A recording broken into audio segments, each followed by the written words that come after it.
大家好，今天我们来聊一个真的可以说是从神一下子掉到凡间的故事。主人公呢，就是咱们中国最后一位皇帝溥仪。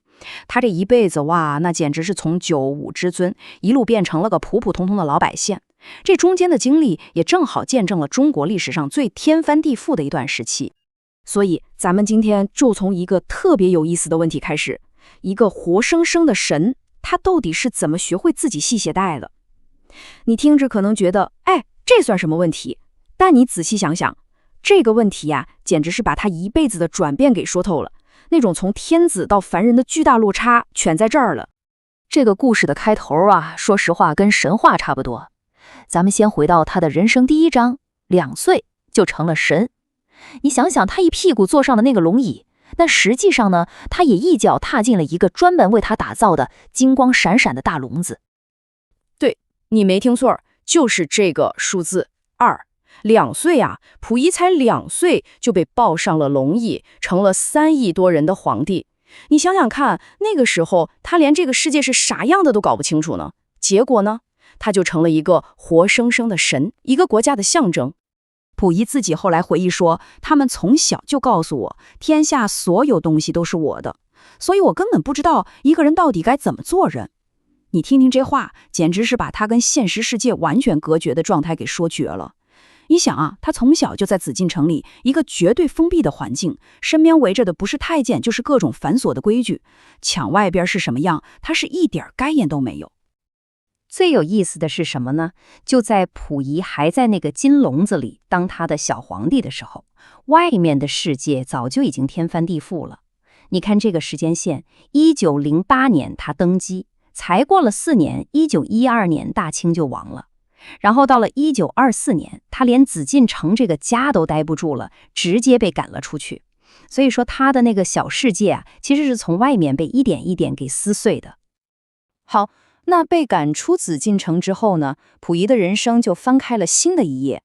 这一章可以叫做没有帝国的皇帝。你想想这感觉，他顶着个皇帝的名头，可手里一点权力都没有。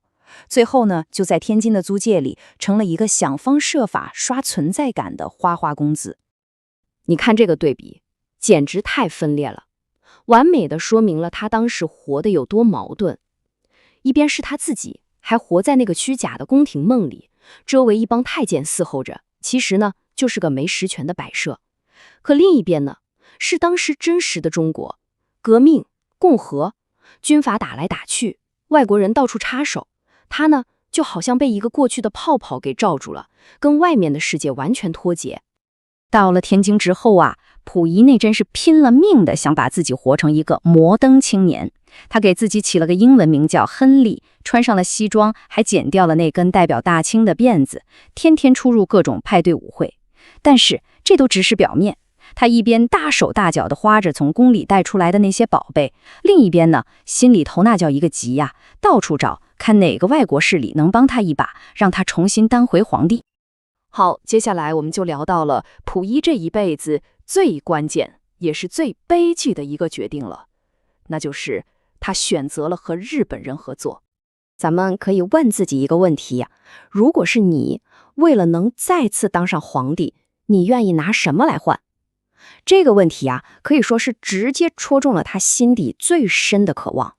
就是这种对权力的执念，把他一步一步推向了万劫不复的深渊。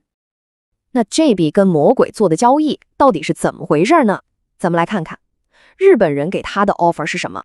听起来很诱人，让你再当皇帝，还帮你建一个现代化的国家。可残酷的现实是什么？他就是个提线木偶，一点权力都没有。所谓的满洲国，说白了就是日本的一块殖民地。所以他用自己的名声换来的根本不是什么荣耀，而是永远都洗不掉的污点。后来2战结束了，溥仪的皇帝梦也彻底碎了，他的好日子到头了，成了俘虏。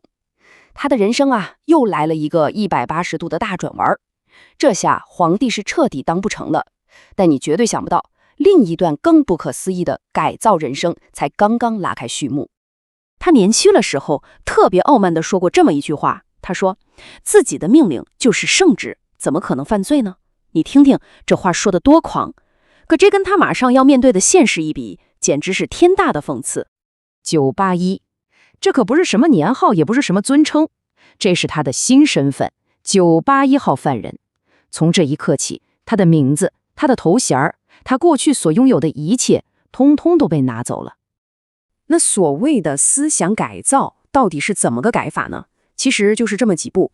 首先，逼着他用一种全新的马克思主义的视角去重新审视和书写自己的一生，然后让他这辈子第一次去干体力活，什么脏活累活都得干。接着呢，就是天天上课，进行高强度的政治学习，最后还要站上法庭去指证他以前的那些日本主子。整个过程花了差不多10年，可以说是把他那个皇帝的壳一层一层的给扒了下来。好，说完了囚犯生涯，咱们就来到了溥仪人生的最后一幕。而这一幕，说实话，可能是他整个人生里最让人意想不到的。从监狱出来之后，他得到了一个全新的头衔，你猜是什么？不是皇帝啊，也不是王爷，而是公民。就这2个字儿，公民。